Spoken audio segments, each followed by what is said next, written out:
So we're talking about toxic femininity. Come on, man. If you don't think you're a woman, you get toxicity, then you ain't black.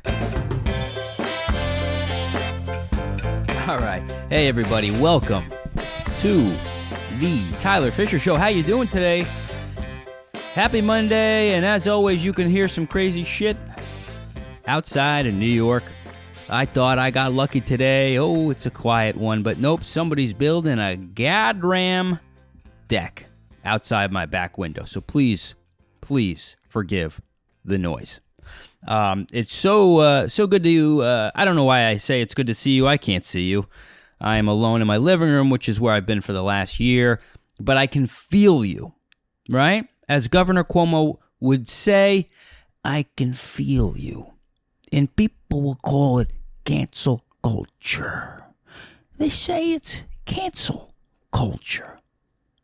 1 woman, 2 women, 3 women, 4 women, 5 women, 6 women, 7, 8, 9, 10. Whether it's 1 or 10, we're dealing with a cancel culture. That's my Sebastian Maniscalco impression, and it bothers me. People are getting bothered.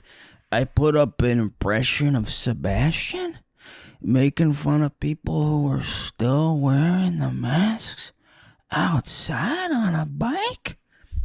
And people are like, man, you judgmental much? I just had these videos, it's funny. I put this up a long time ago. I literally was like, I saw a guy coming on a moped, had a mask. I filmed it. I go, doesn't this bother? It's like an 8-second, nothing of a video. And it, for some reason, got a resurgence of hate.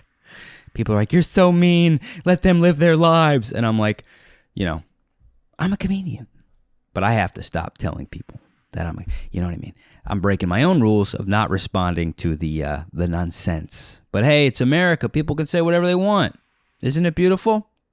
And they can drill outside of your house at 6 a.m. on a Sunday, which is, does it look like I've been up doing heroin for 6 days? I haven't. I've just been up screaming out the window.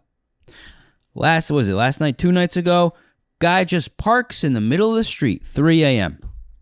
The whole fucking block lines up, buses, cars. They just laid on their horn. Just,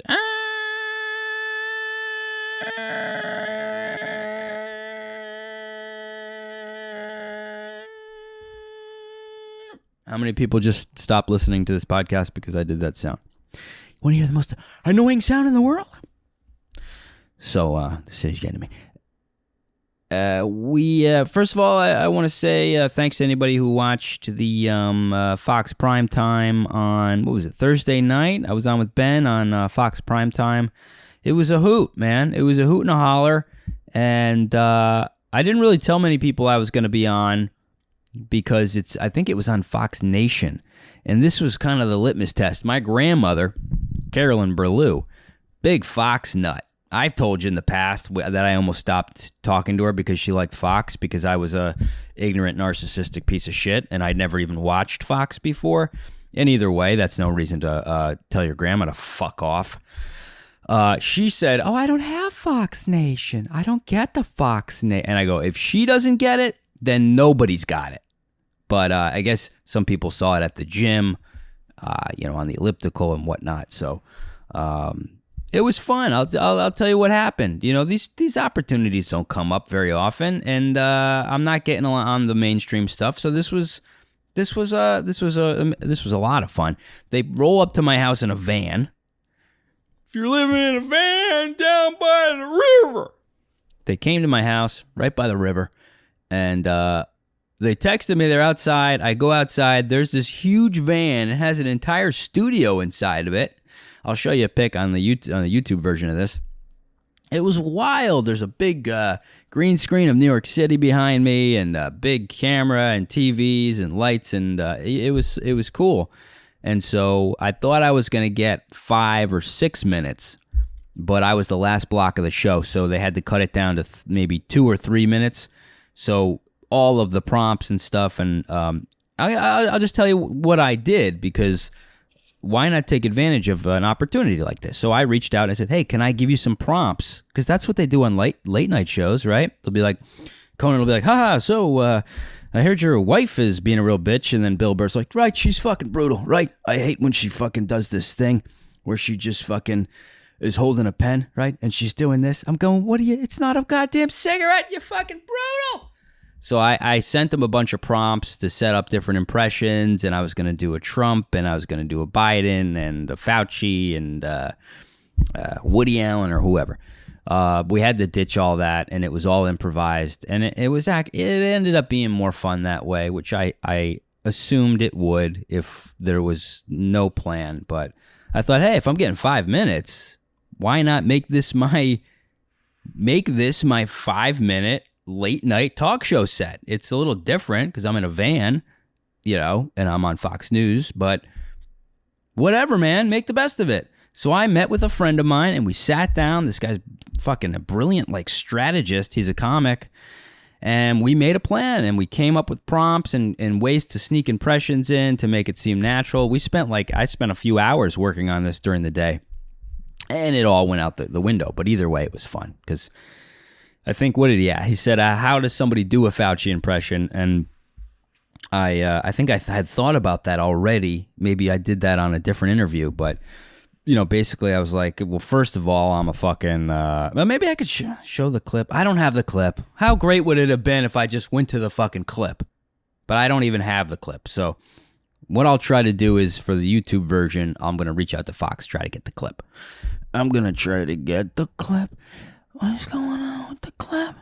You can't give me the clip? I spend my free time going down to a van, and I can't get a clip?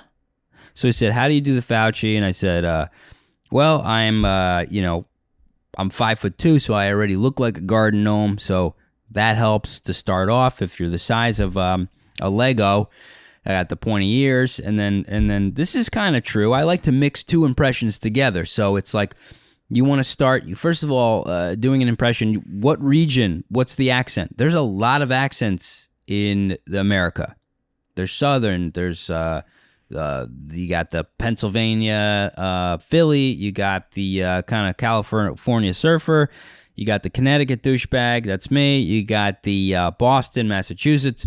So he's kind of got like a Brooklyn, New York accent. So I started with a nerdy Brooklyn guy, Woody Allen, and you want to try to get that because those R's. I was in the car and he doesn't really finish the R. It's almost Asian in a way, how they don't say the R's, and that's not racist because my daughter's Asian.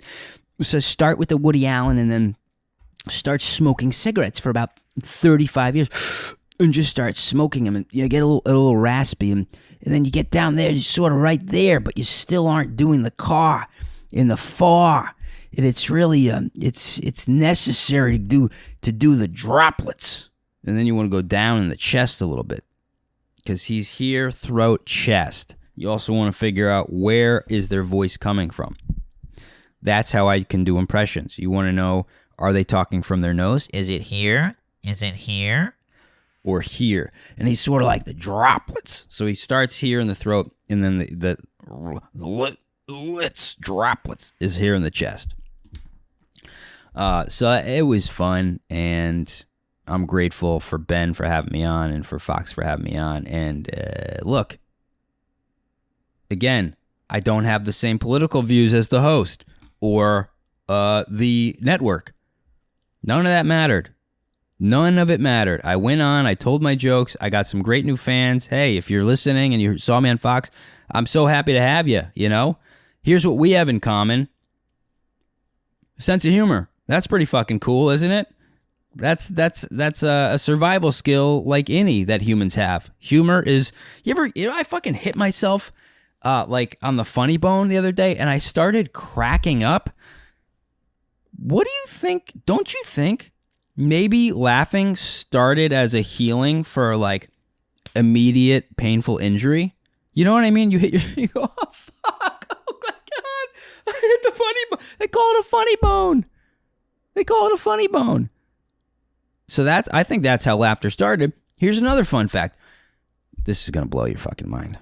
I hope you're sitting.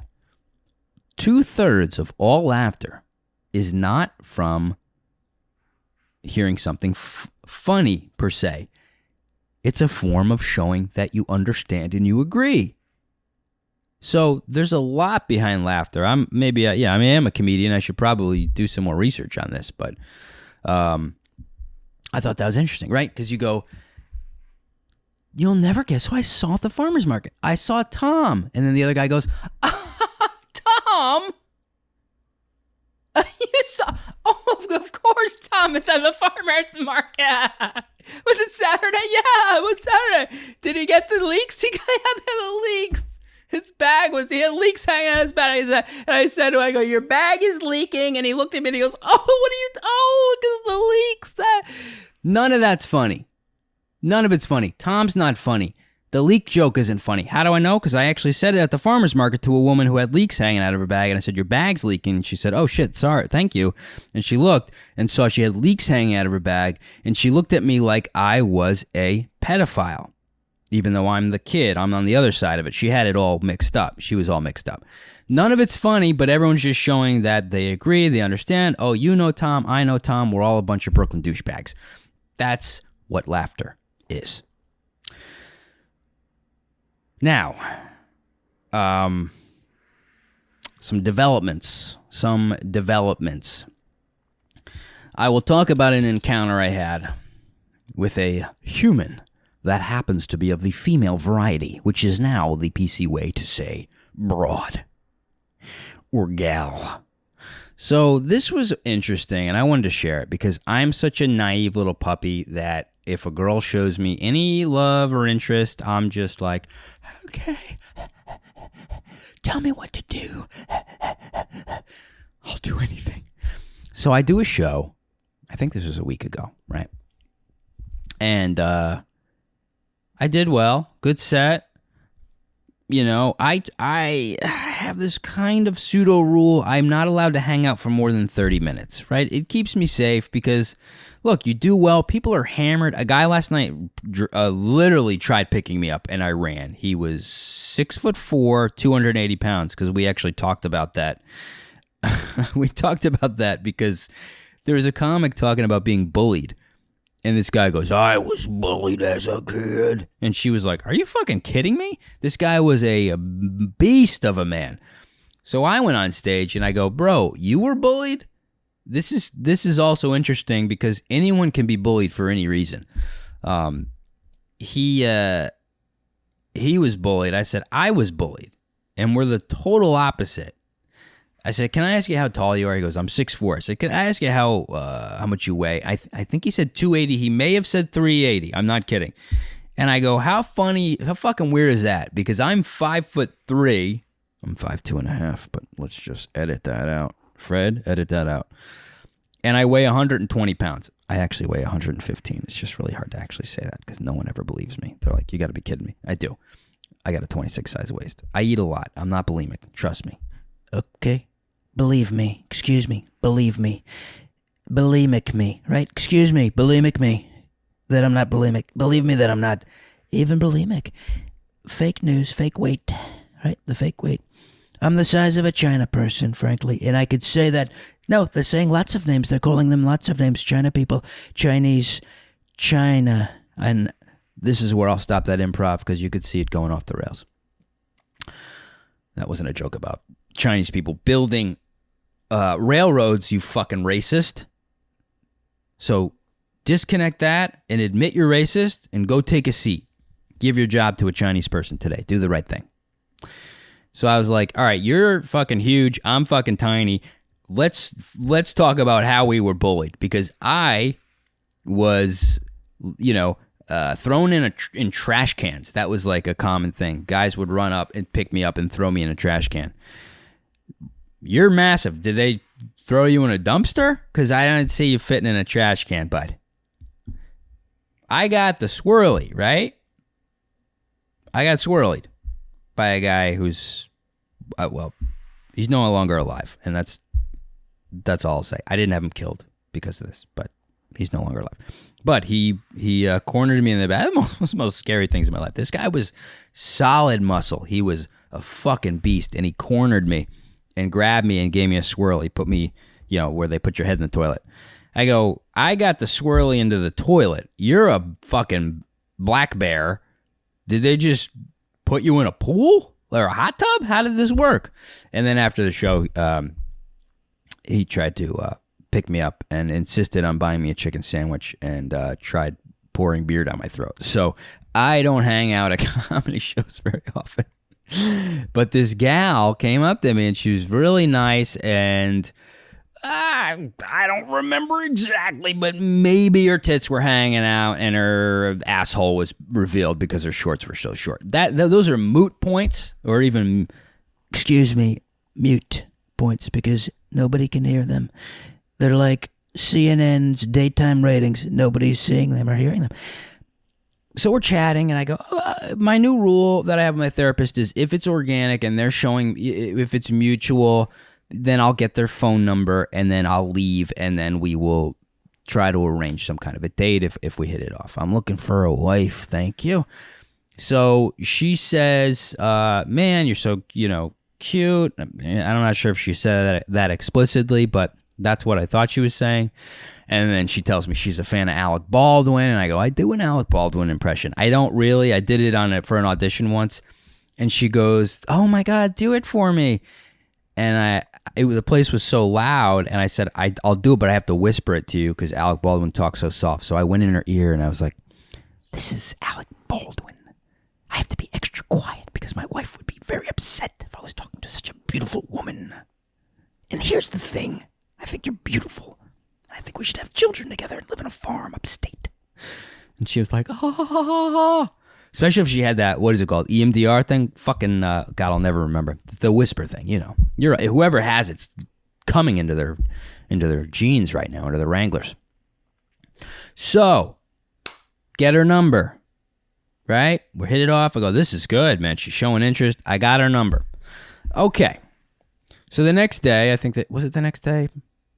Next day or whatever, I reach out and I say, hey, I'd love to hang out, Let's hang out. I don't do the chit chat and blah, blah, blah, like all the pictures on Instagram. None of that fucking childish shit. I just say, hey, I'm interested in you.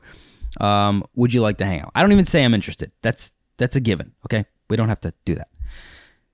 She goes, I'd love to, yeah. I said, if you're up for coming to Brooklyn, maybe we can meet and have a drink outside. And, I'll have my dog with me, right? A little service dog. He's good to have on a date. Love to. Yes, let's do it. I'll let you know when I'm coming in. We'll connect later. It may have been more of let's do it. So I forget what it was. Okay, anyway, she ghosted me. That's my point. Boo.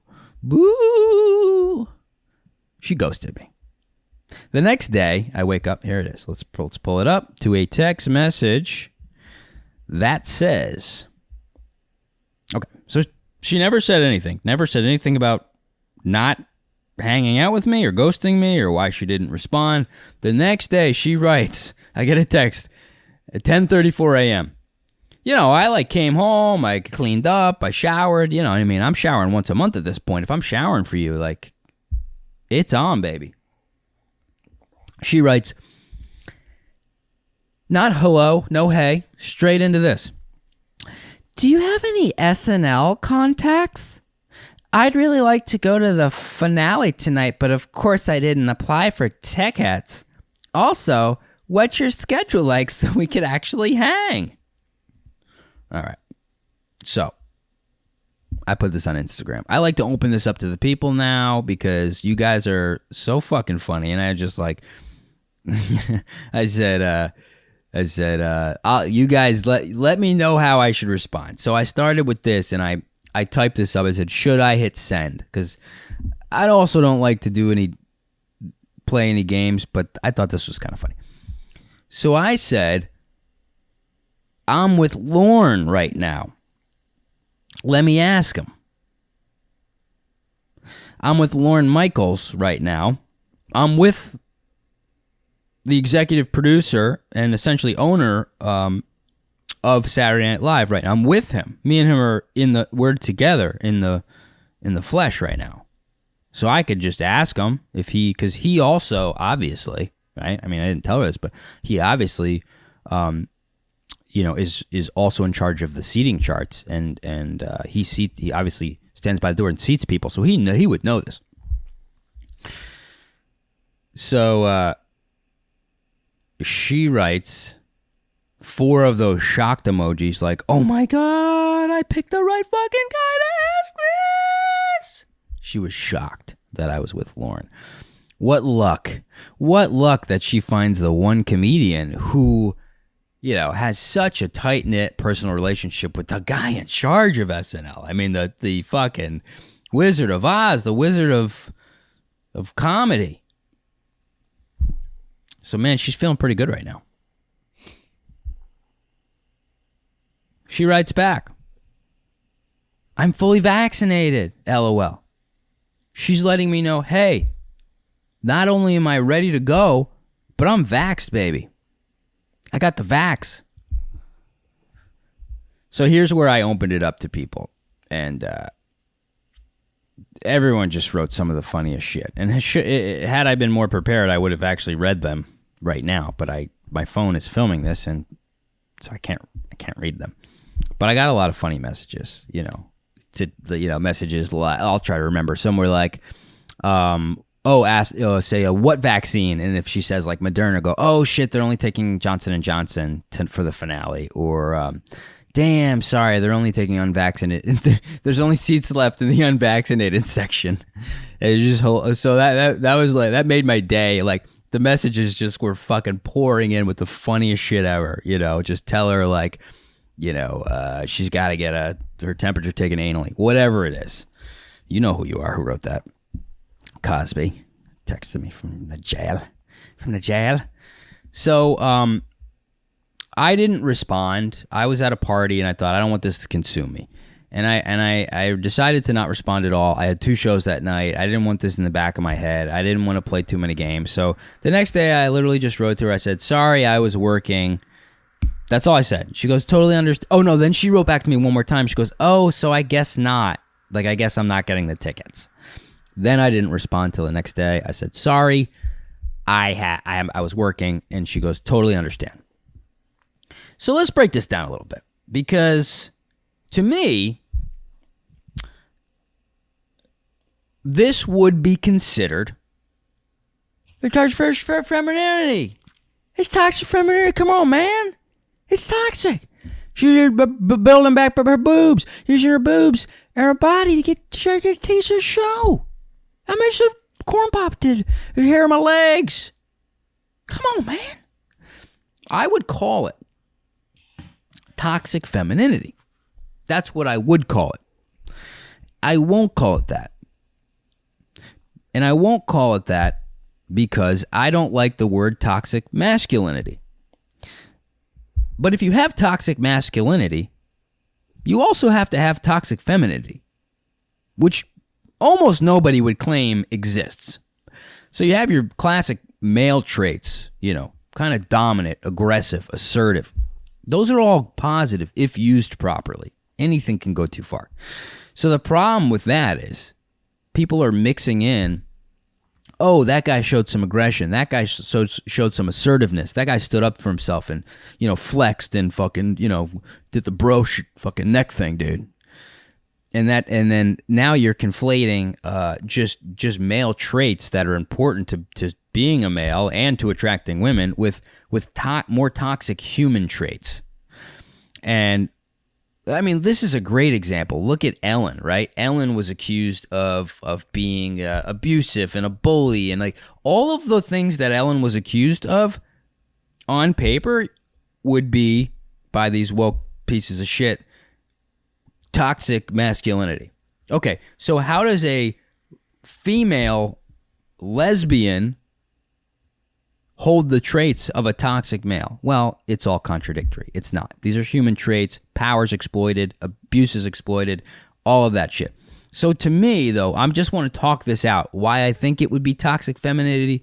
Because, well, women are beautiful. They're far more beautiful than men. Everyone can agree on that. I think even a woman who's attracted to men would still agree females are fundamentally more attractive. You got your statues, your sculpted beautiful statues, and I hate you for it. Okay, because it's really distracting. I'm trying to do a podcast. A woman's walking by the window with the boobs hanging out. She had man hands and man boobs. So she used her sexuality, which is more of a feminine trait, beautiful, beautiful skin, boobs, shapes, curves, boners. She attracted me with her sexualness, right? And even she was sending me flirty texts and luring me in with her quote unquote more feminine traits. Now that's all fine. That's how humans work. This is 3.5 billion years of evolution. You can't just stop that. This is a train that's left the station. It will not stop. I don't care how long humans are around for. That will be the driving force of humanity, is humans being sexually attracted to other humans. Obviously, it's most common with straight men being attracted to straight women and vice versa. That's most common, but we know all the different combinations of how men attracted to men, women attracted to women, men attracted to butch, more lesbian-like. There's a big spectrum. We know. Come on. It's Pride Month, baby. We know. But the reason I wouldn't call that toxic femininity is because now you're going to confuse women and you're going to start shaming women for, I don't want to say using, right? Using is where it becomes toxic, but presenting themselves in a feminine, sexual way, showing skin, showing off their beautiful body, sharing. I'll say sharing. Really, you're sharing it. You're sharing it. You're a beautiful flower. You're a rose garden. I mean, there's just beautiful women all over the world, and you're sharing it. Young women who would hear something like, "Oh, that's toxic femininity because her boobs were out and she got that guy to, give her a job or whatever." That's exploiting her body.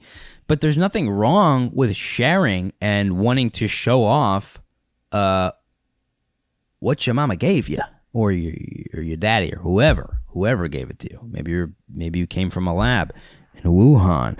Ooh, not gonna go there. You're not gonna go there. So that's why I think this stuff harms young kids. It harms young boys. It turned me into a pussy because I was afraid to show any assertiveness because I kept getting that toxic male, toxic male, toxic male. So I was like, oh, I guess I just won't show any aggression. I won't show any assertiveness.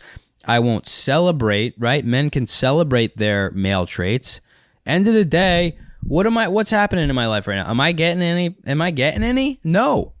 I am dried up right now because I went in my shell and I got too afraid to, take charge, man. Take her by the coat. You know this. Grab her fucking coat. It's how I almost landed a wife. You know this. I took her coat. So I wouldn't dare do that to women. But it's toxic femininity, and you know this. So anyway, she's out. And this consumed, I'm sweating not because of what we're talking about, because it's about 98 degrees in here, and I had to turn the air conditioner off. So just know that. This consumed me for several days, right? And it was like the dangling of the carrot. And she was working it. She was, the leg up, and she was working it pretty hard. Fair enough, but she used it. Now, this is the distinguishing point. She used it to try to get something from me when she really wasn't interested in hanging out with me.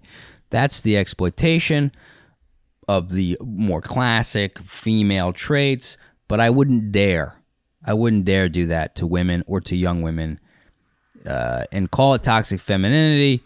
I did in the beginning to draw you into the video. That's fine. This is all, it's all clickbait, baby. You know me.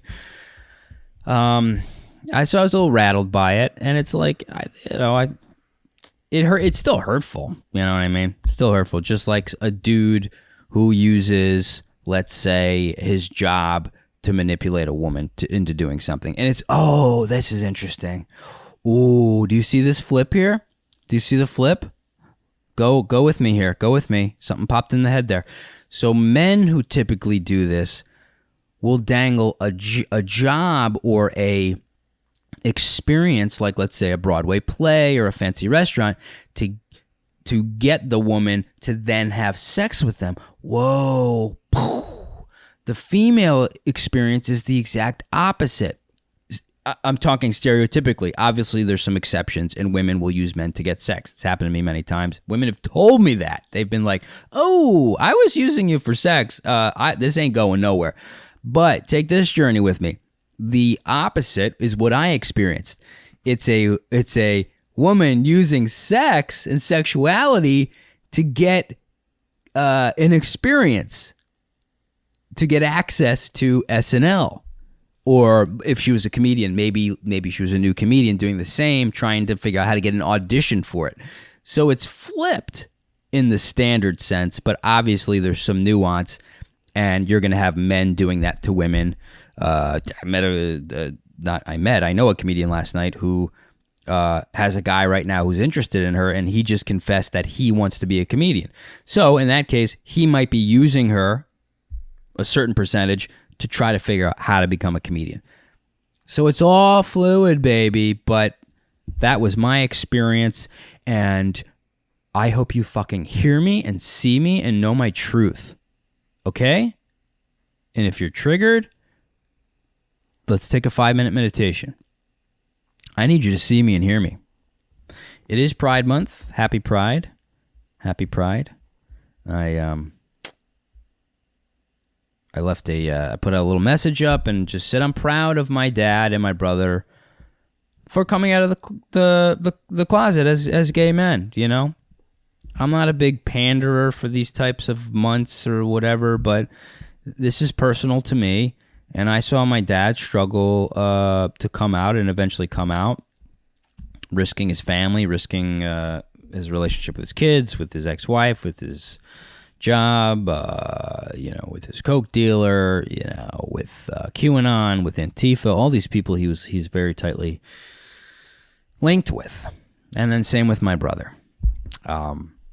Same thing, right? He came out of the closet.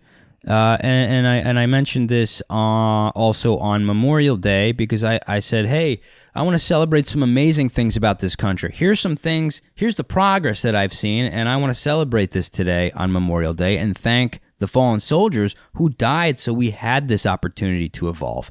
And that is my dad not being able to come out of the closet in the 60s, for fucking God's sakes. Nobody was coming out in the 60s. Maybe Harvey Milk and like another dude. And we all know what happened to Harvey Milk. Shot and killed.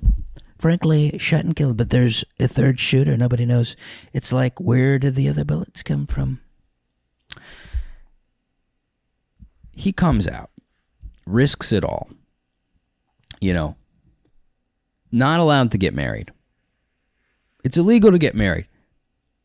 Black people in this unbelievably racist country we're living in, I'm doing big air quotes right now, had more rights than gay people when I was growing up.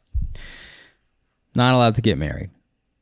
I can't imagine how that would feel, knowing that you would not be able to legally get married. Or in the church, at least. Okay. He comes out, right? Then all my friends, there's no gay people in my town. All my friends are coming over. They're seeing my dad. They meet his partner. They see my dad, giving us a hug and a kiss goodnight, saying he loves us. They're going, wow, my dad doesn't do that. And they're like, oh, he's gay. I guess, well, all right. People are different, and some people are different and nice, and some people are gay and nice, and some people are gay and mean. It opened things up. And then my brother was able to come out 20 years earlier than my dad. 20 years, right? My dad got married. He married a woman. He did all this stuff he didn't want to do just to fit in. Here, my brother can come out, and everyone with open arms accepted him. Still wasn't easy for him. He told me how hard it was. He told me last because he was most afraid that I would disown him as a brother. And I did, of course. It's like, get away from me, queen. There can only be one gay Fischer in this family, and I'm coming out this week. We had a big closet. A lot of people have walk-in closets. We had a walk-out closet at our house. You never knew who was coming out. Dad came out, brother came out, my cat walked out once. Like, I was like, Stewie, I knew it. I knew the way he licked my balls that he was a gay cat. So I wanted to celebrate that stuff, share my experience, and just say, hey, happy Pride. This is what I'm proud of. And this is the progress that I'm proud of. Not to mention, Dad can't get married. My brother comes out. We have a black president elected for 2 terms in this racist country. Suddenly, gay marriage is legal under Obama's administration. I don't really know if he was for it. I don't really know the history of that. But either way, gay marriage for the first time in our country becomes legal. My brother marries a man on Good Morning America live for the entire world to see, millions of viewers, while who but Boyz II Men, one of the most popular all-black R&B bands of all times, sings 5 feet away from them to their first dance. That is a mind-blowing amount of progress we've made in one generation. And I wanted to celebrate it, and I put that out there, and that's what I did. And you know, it's like, yo, you're just a fucking straight white guy, you don't know anything about it. It's like, yeah, I do know about it. I know a lot about it, okay? I was around watching people struggle with this before, like, there were parades and shit, okay? Before, like, every gay guy is just the roommate from Broad City, you know what I mean? Like, these are some real fucking veteran gays who had to stuff it down. These are the gays. By the way, my gaydar is so good. So good. Because the gays I grew up around were the repressed ones. So I can spot it from a mile away. I could sniff it like a fine Cabernet. There's a gay man in this room. Show yourself. I'll find him. Oh, I know things you that would blow your mind. Physical traits that no one's ever noticed. And I ran this by a friend. I'm not going to say it. I'm not going to give up my gaydar trick. This is what I do at parties. This is how I get laid.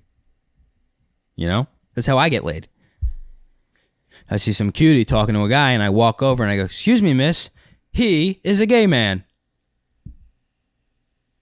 And I pull her away as to say, come with me, that you're not safe here. You're not safe here. He's going to butter you up. He's going to take you to brunch. He's going to get you saying, yes, yes. And then when we're dating, I'm going to get really annoyed by that.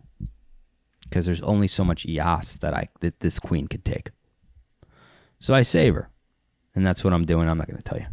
But anyways, that's how I wanted to celebrate Memorial Day.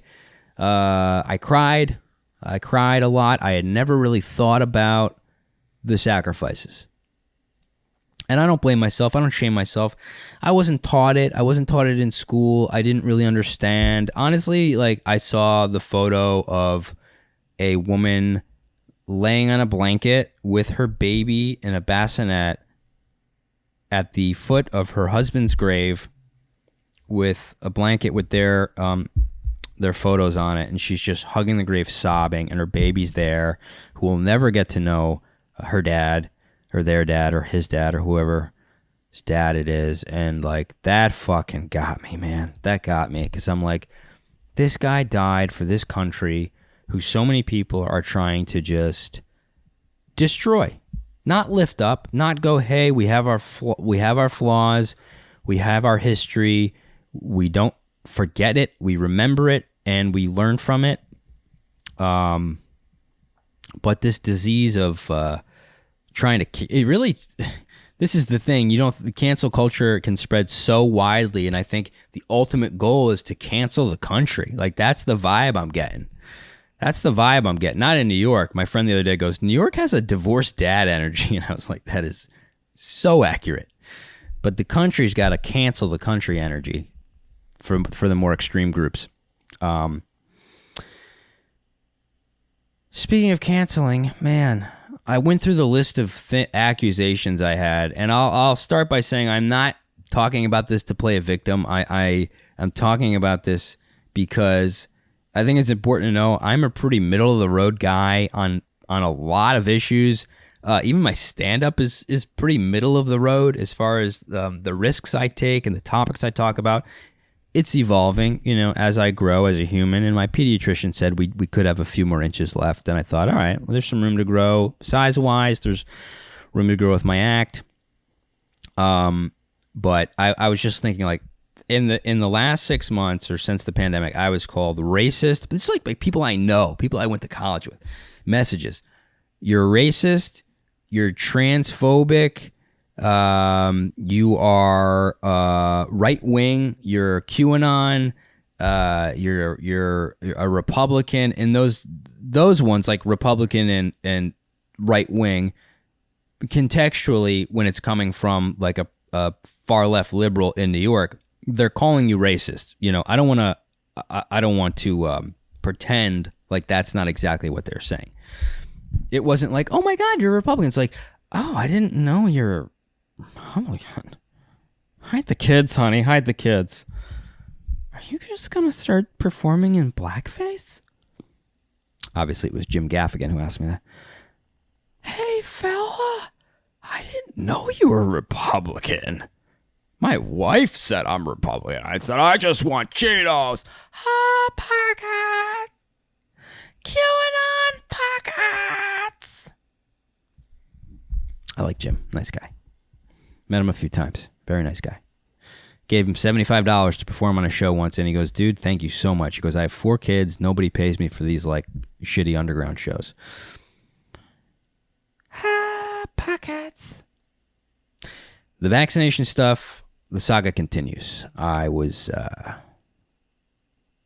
call it publicly shamed, I suppose. Also, again, I already accept the responsibility. I accept the consequences that come with not getting the vaccine yet, which is, I realize, also a very important distinction. I haven't gotten it yet. And I've been clear about that from the beginning. I'm not getting it yet. Does that mean I will get it? No, that doesn't mean I will get it, but it means I haven't gotten it yet because I'm in the process of collecting more data. You know, I'm a neurotic son of a gun. Like, I faint when I get blood taken. There's a lot of reasons. There's probably like 50 reasons why I haven't gotten it yet. And I think they're all legitimate because I deserve to be heard and seen. Small lives matter. But I was in this group, and it's a new group. We all hang out with our dogs. I love all of them. It's like this is such a blessing to have this place to go, disconnected from work, from life, and we're just in the park, and you know there's like no cell service, and we all sit around with our dogs. But somebody crossed my line personally, and I'm not like shitting on them. I set a boundary, but essentially I posted about being kicked out of that bar for not having the vaccine, proof of vaccine. And I was just sharing about it. That's my fucking job, is to share about experiences and make them funny and what have you. But he goes, I saw that post about, you know, you being kicked out of the bar. You're not getting the vaccine. I said, yeah, no, I'm not. I was just sharing about it. And he goes, why don't you just do the right thing? Why don't you get the vaccine and just do the right thing? And I said, well, how do you know what the right thing for me is? That might be the right thing for you. And by the way, it was. You got it, and I fully support it. By the way, this guy's like 30 years older than me. You know? Well, there's some context for you. There's a little nuance for you. Just do the right thing. It was very much like, just drink the juice. Here's your little juicy. You want your juicy? Here, have your little juicy. I go, yeah, but I don't really like... Just drink the juice. Drink the juice, Clarice. Clarice. It's apple tangerine. You love apple tangerine. Everybody's drinking the juice, Clarice. Do you want the Johnson & Johnson juice? The Johnson & Johnson juice? Or the Moderna juice? Drink the juice.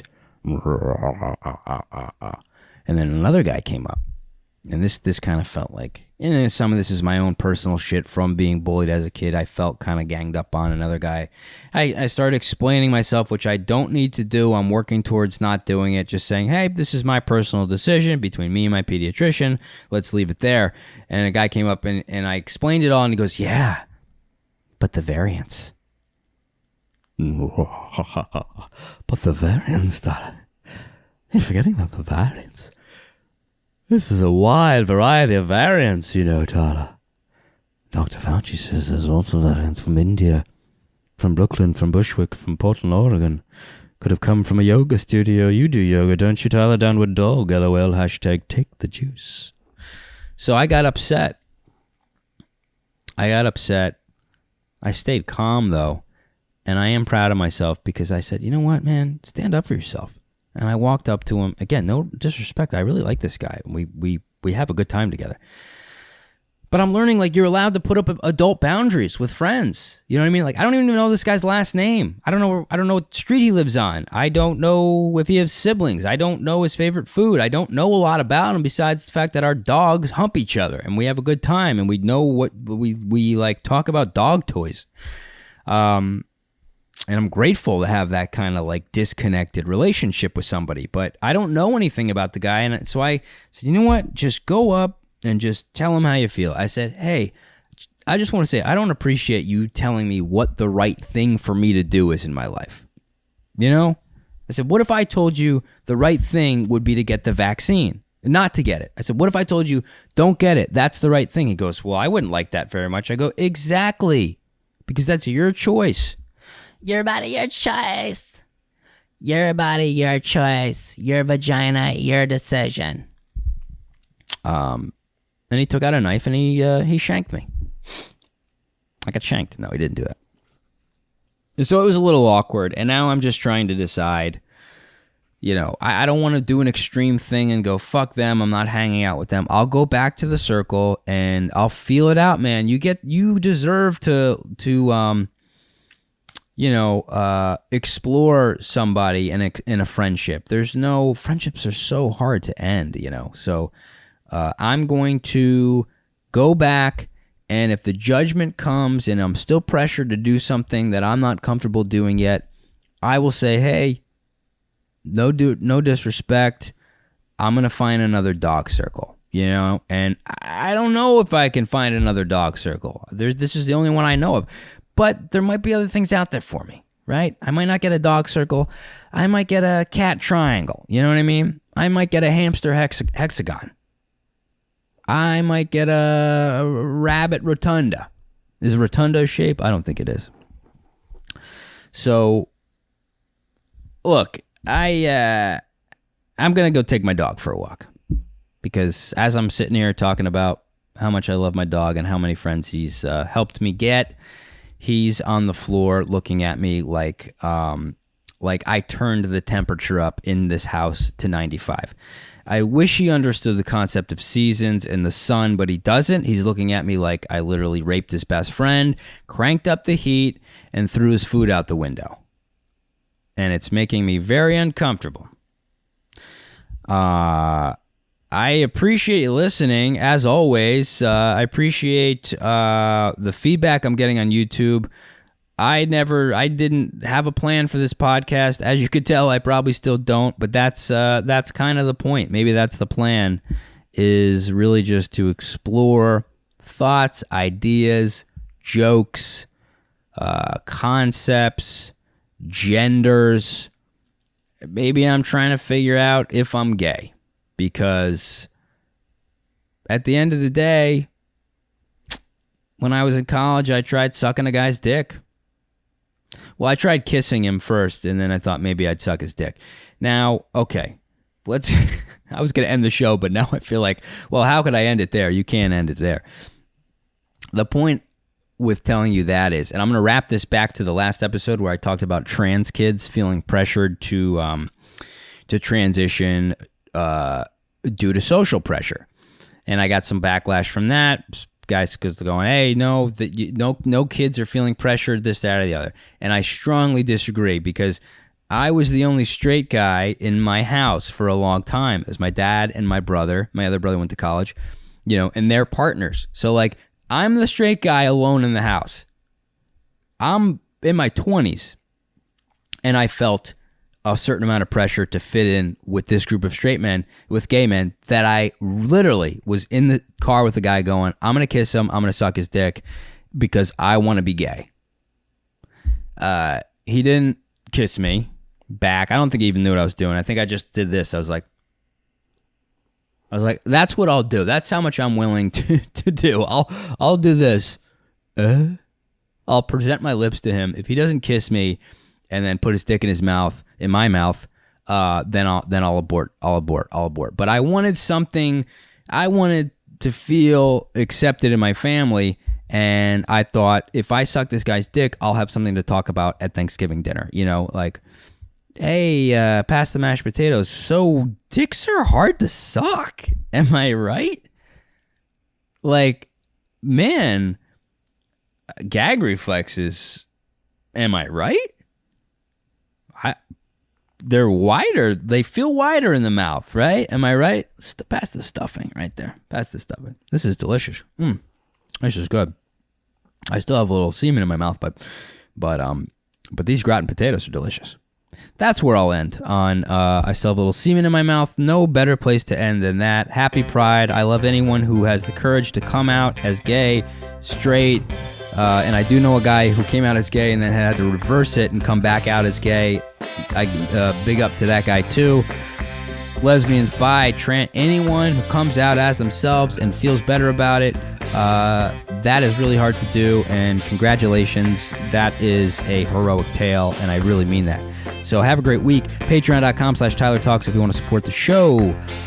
Cameo if you want a impression of any sort for a friend or a family member or a lover. Have a great week. Do something nice for yourselves. I love you.